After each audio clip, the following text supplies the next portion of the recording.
Hello everyone and welcome back to another episode of Hawks Latest, your number one source for news, updates, rumors, opinions, and you guessed it, the latest in the grease regarding the Atlanta Hawks. I'm your host Zach Langley, aka Langley ATL, and today we've got a full slate of updates to break down for you.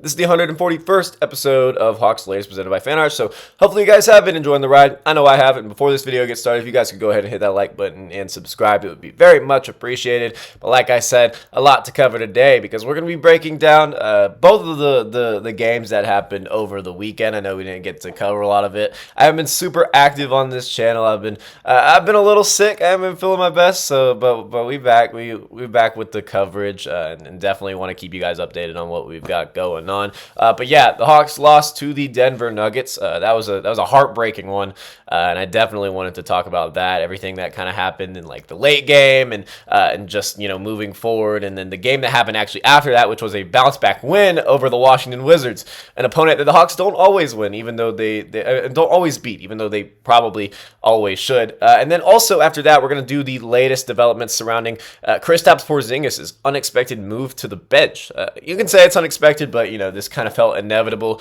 and we'll see if that's kind of like a big thing moving forward, if Quinn kind of sticks to that, because you never really know with him. So without further ado, let's waste no more time in the intro and go ahead and start with the loss to the Nuggets. So on Friday night in Atlanta, it brought one of the wildest games of the Hawks season so far. I mean, we are still a little bit early in the season to really judge like what's been like the craziest game of the year, but this one kind of is there. It really had everything you want in a game except for the final outcome not going your way, because the Hawks ended up losing, and it was a really close one. It ended in another tough loss. Hawks fell 134 to 133 to the Denver Nuggets, and it was a game that kind of gave Hawks fans a little bit of false hope. It looked like they were going to have a dominant victory. Instead, Nikola Jokic and Denver stormed back late. The Hawks had a massive early lead, and it did not matter. Whatever the hell be happening in those third quarters, it happened again. So Atlanta's offense, like I said, exploded out of the gate. I mean, like legit, the first part of that game, like the Hawks were looking the best that they had looked all season. I was like, oh my God, we are about to destroy the Denver Nuggets, who are a really good Western Conference team. I mean, they made all the right moves this offseason. They were definitely one of the teams I praised the most this offseason, because I feel like they did a good job replacing Michael Porter Jr. with Cam Johnson, and then bringing in like a Tim Hardaway Jr. and just really focusing on kind of bringing in depth, like good championship depth. They also brought back Bruce Brown, which I thought was a good move. And so, yeah, like I had high expectations for this Denver team, and I still think they can make quite the postseason run. I mean, I don't think anyone's going to beat the Oklahoma City Thunder, but I do think if anyone will, it'll probably be the Denver Nuggets, because they have the best player in the world and outstanding depth surrounding him. I mean, Jamal Murray has been incredible this season. He's probably going to be a first-time All-Star this year. That's another crazy fact. The fact that Jamal Murray has just never been an all-star, but he's been an incredible piece to this contending team year by year. But regardless, yeah, so this game specifically, Atlanta's offense exploded out of the gate. 13 of their first 15 shots went down, including a really hot start from beyond the arc. They actually finished the first quarter with 13 assists, which was a season high for any quarter. The Hawks actually led 41-23 after one. They had 41 points in the first quarter, so no fluke. Well, you can argue if it was a fluke or not, but regardless, they were really good, and they ended up pushing that advantage to as large as 23 points midway through the second quarter. So they were firmly in control, but the resilience of the Denver Nuggets showed yet again. Nikola Jokic had a really bad first half, but that wasn't going to last too long. I was really I was a little worried after I saw the halftime splits, because I was like, no way this is sustainable. No way this keeps up. Nikola Jokic is going to bounce back. But yeah, in that first half, he shot 2 for 13. And so he still ended up finishing with 39 points, 9 rebounds, and 8 assists. So it didn't have that like triple-double that he usually always records. I mean, he's now he's averaging a triple-double right now, and he averaged like a 30-point triple-double last year on like remarkable efficiency. If the Thunder's season wasn't so historic, he probably would have taken home a 4th MVP. But he's probably going to get it this year, which, we're watching one of the greatest offensive peaks ever. you can probably make the argument that this might be the greatest offensive peak ever. I don't know if that's a hot take or not, but like what we're witnessing right now is ridiculous. And I thought the Hawks were going to hold him, but it did not last. His second half transformation was instrumental in the comeback. But the real turning point of this game was when Denver's incredible surge to start the fourth quarter really started to take shape with Jokic on the bench, surprisingly. And this is where I mentioned their depth and their resiliency because they were the reason for this run. The Nuggets opened the quarter on a 23-3 run. That cannot happen. It's always the third quarters. This wasn't specifically in the third quarter, but regardless, like the Hawks suck in third quarters, and this was just the icing on the cake to begin the fourth quarter. They hit their first 7 threes of that quarter. Cam Johnson knocked down 3 of them, the excellent offseason addition. He really fueled that comeback that completely flipped the momentum, and the Hawks never really gained any sort of momentum back. And here's the thing, late in the game, the Hawks kind of gave themselves a little bit of a chance, kind of gave us a little bit of false hope. They had a shot to tie it, and you know, they did not exactly make the right decision on that final play. I'm sure you all remember. It's not like fresh on your minds probably because we have played a game since, but I mean, this was a really frustrating late sequence of events. So Nickeil Alexander-Walker, who's been absolutely killing it, and nothing against Nickeil. Like, everyone makes mistakes. In these late game scenarios, you want to get a bucket regardless. But yeah, this was not the right move. He got a clean look from 3, but it ended up getting blocked. And so that scramble, he got the rebound, and then he found an open lane. And he went up for a layup with like 2 seconds left. And so he connected on the layup, and it cut the lead to 1. Denver, though, right after that, inbounded pretty quickly, and were just able to run the clock out. I mean, it was a heartbreaking finish. Everyone was really frustrated with Nickeil because I think he had like a wide open V and a wide open KP. Like, he legitimately had several people open from 3-point range, and he decided to go with the layup. But then again, he wasn't looking at the clock. This isn't like he was in a panic situation of like, I need to get a bucket right now. And he got the bucket. It just wasn't the bucket we needed.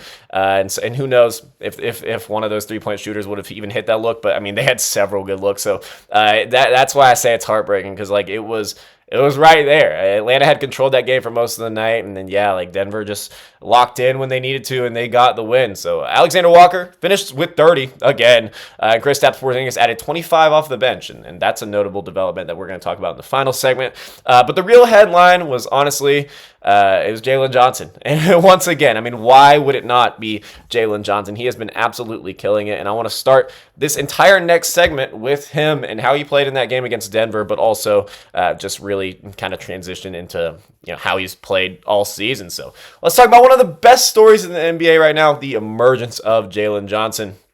In this game specifically against the Denver Nuggets, Johnson actually became the first player in Atlanta Hawks history, well, technically in the play-by-play era. So the first time in Hawks history, and he was the first one to record a triple-double in a single half. That's right, at the end of the first half, he had 11 points, 10 rebounds, and 12 assists. I mean, just unreal. It's a milestone that says everything about his growth and the way he's impacting the games on both ends of the floor, but really just his offensive game. It's become so polished, and this is just incredible. Seeing his development in real time, watching him go from a player who was facing a lot of scrutiny at Duke to a player with the College Park Skyhawks, and seeing like footage of him with the Skyhawks is just it's insane now. Like he's come such a long way, but then fighting for minutes on the daily, and then eventually getting to the rotation, only playing like some minutes per game, and then carving out a role as a starter once he took over for Sadiq Bey in that season, and then just fully blossoming as a starter. And now he's looking good, he's staying healthy, and this has kind of been the result has been his best NBA season, and hopefully this continues to be a thing. But by the end of the night against Denver, he finished with 21 points, 18 rebounds, and 16 assists. I mean, what? I mean, this is Jokic numbers. This is like there's no other player in the NBA right now that is recording these numbers other than, ironically, Nikola Jokic, who he faced off that night. It's like him and Jalen kind of like switched play styles in that one game. And the thing was, he wasn't necessarily fully healthy in this game. He was playing through that minor calf injury that forced him to miss Wednesday's game. And so that wasn't ever anything serious, but it was something that the Hawks, they held him out because, in the prior games, because, they wanted to just be a little bit precautionary. They didn't want to, Jalen is not a guy you want to risk, his potential health because, as we've seen, he's very injury prone. And so, yeah, like he ended up coming back in this game, and yeah, he absolutely killed it. And it marks his third triple-double of the season, the most by any Hawk in a single year since Doc Rivers did it in the 1987-88 season. Johnson has emerged as one of the most versatile forwards in the league. I mean, for a while, NBA fans have been looking for like a LeBron successor, someone who can possess a very similar skill set to James, and once he retires, kind of like blossom into that role. Why wouldn't it be Jalen Johnson? I mean, legitimately, the play styles are eerily similar, and Jalen is low-key looking like Prime Braun right now. And like over his past 5 games, he's averaging like 33 points and like 12 rebounds and 11 assists. I forgot the actual numbers, but it's something ridiculous. I don't have them pulled up right now, but yeah, like he's been playing at an unreal level. He's doing this all with poise and efficiency and elite decision making. And the efficiency is what really stands out, because he is shooting over 40% from 3, shooting a career high like 58% from the floor. So I mean, definitely not just out there chucking. He's getting great quality looks while also leading the offense, being that point guard, really. Like, I mean, he's a power forward, but he's legitimately playing point guard, especially in late game situations. Quinn's just letting him take the ball up the floor and find good looks for others, but also kind of back into the post and generate a good look, whether that's like a turnaround fadeaway or whatever he gets out of the post, whether that's a look to the corner or like easy look at the basket. Like, this is just an all-around impactful player. And so yeah, like looking at his season numbers now, he's averaging 23.4 points, 10.5 rebounds, and 7.9 assists. All of those stand out. Like, what do you all think the most impressive part of his stat line is this season so far? Like, I mean, these are numbers that are kind of placing him on the edge of the early MVP conversations. I think he can, for some reason, I mean, we talked about this in one of the previous episodes, like, of him being in the MVP ladder and likely going to see a rise. He actually dropped out of the top 10, which makes no sense to me. I mean, he hasn't slowed down at all. Like, I mean, this is accounting for his recent outstanding play. So I don't get that, but I assume one would really hope that in the next MVP ladder that NBA.com releases, he'll get a little bit of love. He'll jump maybe into like the top 6 or 7 or 8. I don't know. But yeah, I mean, near nightly triple doubles, like it's undeniable. He's gonna force the national media to pay attention to the Atlanta Hawks, and they already like have a love-hate relationship with Trey. So once Trey comes back, which could be by the time then the Hawks play again, because the Hawks play again on Friday. I mean, we have a really long break, and so like bear with me over these next few days. We're gonna be pumping out content for sure, but we won't have a game to break down like really all week. So that's something. It's a breakout happening in real time though, and I'm super happy for Jalen Johnson, just seeing his growth in real time, and it's changing the direction of Atlanta's franchise. There's no doubt about it. So let's go ahead and talk about what actually happened on the second night of a back-to-back, because the Hawks, they took on the Nuggets, and then, right after, they took on the Washington Wizards. And this was a game where the Hawks really needed a response. And guess what? They got one. And I never had a doubt in my mind. I might have just said that, like, I was a little scared, but no, I wasn't. The Hawks, they needed a win, and I believed in this team to go ahead and get a win. They defeated the Washington Wizards 131-116, which actually snapped a 3-game losing skid, giving them some extra momentum before heading back onto the road, which happens on Friday. This break is a blessing in disguise. This is like an early All-Star break for Atlanta. I mean, it's great. I couldn't be happier about it. Not because I don't want to watch Hawks basketball, because I do. I mean, that's what I love, and that's that's the thing that like is keeping me like super busy and all of that, and keeping you guys entertained. But the Hawks need some time off, because man, this schedule has been absolutely ridiculous. But let's talk specifically about this game against the Washington Wizards, because guess who led the charge again? It was Jalen Johnson. It was Jalen Johnson. He delivered his second straight triple-double. So we were talking about how he secured that triple-double, kind of tying him up, giving him the most triple-doubles in a single season since like Doc Rivers. And so now he had another one literally the next night over the span of like 26 hours. I mean, he had 2 triple doubles, and it was actually his 4th of the season, which places him like firmly within Hawks history. In this game, while he wasn't, as good in the rebounds and assists department, I mean, he was much more efficient, and he did put up 30 points. But his total stat line for the night was 30 points, 12 rebounds, and 12 assists. Johnson secured that triple-double late in the third quarter and then continued to just attack the paint and play that aggressive style of basketball that we have learned to love about him, and I can't wait to see how this looks when Trey comes back. He's continued to attack the paint and facilitate offense and dominate physically on the glass. His rebounding wasn't great in the beginning of the season, but now it is just super duper picked up, and now he's averaging that career high 10.5 rebounds, and so that's only going to get higher. I mean, like, the assist numbers have just gradually grown over the season, and he's averaging 8 a game. So like, are we looking at a guy who could average a triple-double by the end of the season? I know, like, naturally some of this production will probably go down a little bit when Trae Young comes back, but, like, I do think for the most part a lot of this is sustainable because he is kind of taking that leap into, like, Atlanta's best player, Atlanta's number one option. But let me know down below, do y'all think this is sustainable? Regardless, whether it is or not, this stretch is always going to be remembered. And then not just to talk about Jalen Johnson for this segment, because we are talking about the full game against the Wizards here. Onyeka Okongwu, who's been having a great, very underrated season, he had another strong performance as well, especially on the offensive end, where he scored 21 points and provided the interior presence Atlanta seriously needed to get the win. Pistol Vit Krejci was also very good in this game against the Wizards. Really opened up a lot for Atlanta's offense. I mean, Quinn Snyder really, kind of alluded to that post game where it was like we needed a real bench spark, and I think both Vit and Luke were very clutch in hitting these triples and opening up a lot for Atlanta's offense. Vit added 14 off the bench. He had 3 huge threes in the fourth quarter, actually. That helped Atlanta pull away after the Wizards tied the game at 97 early in the period. So got a double-digit victory, despite it being like a tie game, early in the fourth quarter, which just shows the resiliency of this team.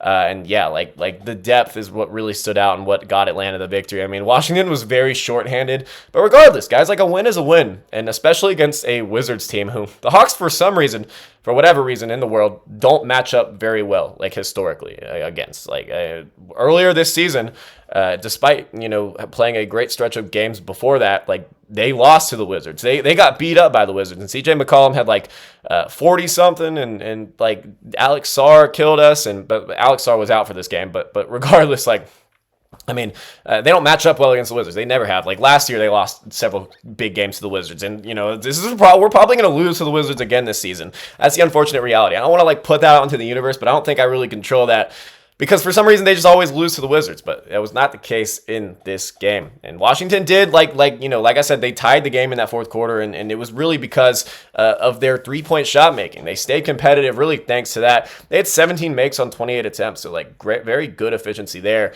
But Atlanta's, resiliency and their paint dominance specifically, and great development, because that has been like a little bit of a struggle this season. But they did dominate the paint, and their second chance scoring, it ultimately secured the win. I mean, Atlanta was connecting on things that they had not been connecting on all year. If we played like a normal game, like how we've been playing all year against this Wizards team, we probably lose this game, and that actually would have been our 4th straight loss. That would have been horrible for momentum. And regardless if that had happened, like, we still have like this long break off, which is going to be huge for just the team and the momentum and everything surrounding that. But like, yeah, like, a loss was very realistic here. So I'm glad they came through, and they did not play down to their well, they kind of did. But regardless, they got the win. A win is a win. That is the message here. That is the overall theme after a game like that. The Hawks won the rebounding battle 45-26, and outscored the Wizards 70-42 in the paint. After giving back multiple leads in recent games, this was an important step forward. The team showed poise late, executed well in the half court, and did not allow the Wizards to close the gap once the Hawks rebuilt their lead. So next up, like I said, a road matchup with the Detroit Pistons on Friday night.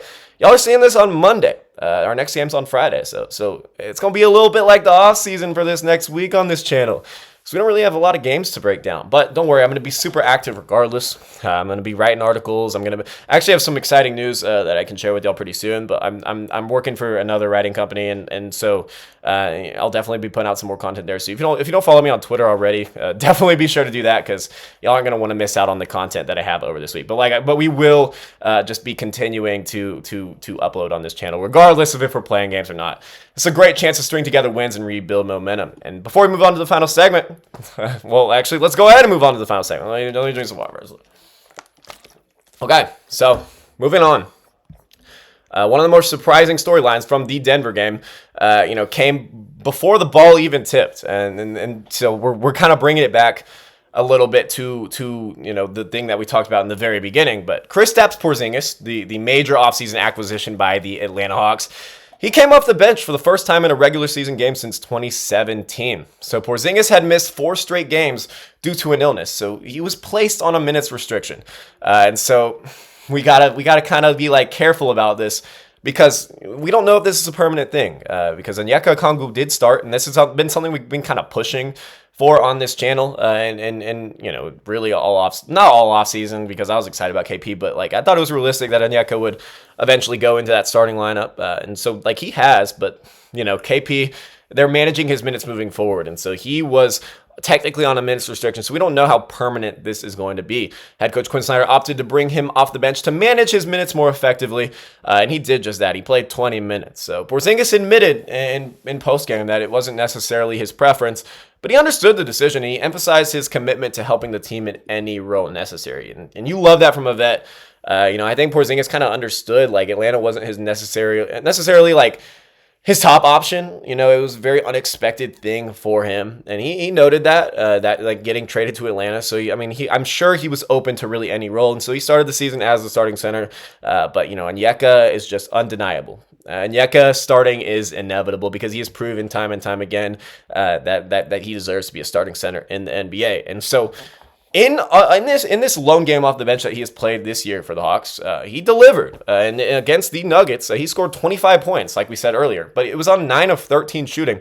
Definitely one of his most efficient outings of the season. And so when he's healthy, he's clearly a very high impact offensive weapon for Atlanta, though. I mean, the question is his availability. And so Friday was only his 13th appearance of the season, and he has dealt with multiple non-serious illnesses, like unrelated to like the lower leg issues he's experienced over the course of his career, and specifically in Boston.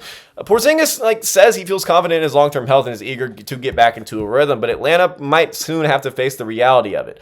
It raises a bigger question for the Hawks. Should that starting center job belong to Onyeka Okongwu full-time?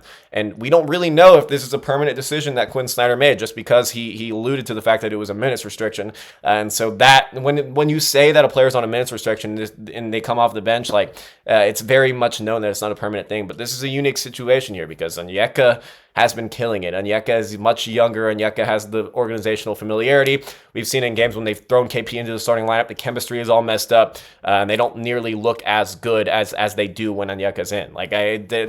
It's simple. Like, KP's talent is undeniable, but Onyeka might just be the guy. And so I want to know your thoughts down below. Should this be a full-time thing? Should we commit to that? I mean, it was good to see Onyeka start with KP, not necessarily healthy, but in the rotation. But I don't know if it's a full-time thing. If I ever get any sort of information on that, I will tell you guys. But yeah, he's shown consistency and durability and true two-way impact throughout the season. Onyeka deserves to be a starter. I've been saying this for quite some time, and with Porzingis missing time frequently, the rotation can get disjointed. Locking Okongwu into that starting role may offer some stability, while using Porzingis as a high-impact offensive spark and matchup weapon off the bench. Kind of think of a super Gallo role. We talked about Gallo a couple episodes ago, because he announced his retirement. And so in a situation like this, maybe he can just be like a much better version of Danilo Gallinari. And that's a great thing. It's just a matter of if KP is willing to fully commit to a bench role. If hopefully he doesn't get mad and then request a trade, because that wouldn't be too good. But then again, he is on a 1-year deal. He doesn't have a whole lot to say in this situation. But I mean, yeah, we'll have to see once fully healthy. Will he return to the starting lineup or not? I don't know, but I want to hear your thoughts on that down below. It's becoming increasingly clear, though, that the Hawks very soon will have a legitimate decision to make. So to recap, the Hawks remain one of the league's most fascinating teams.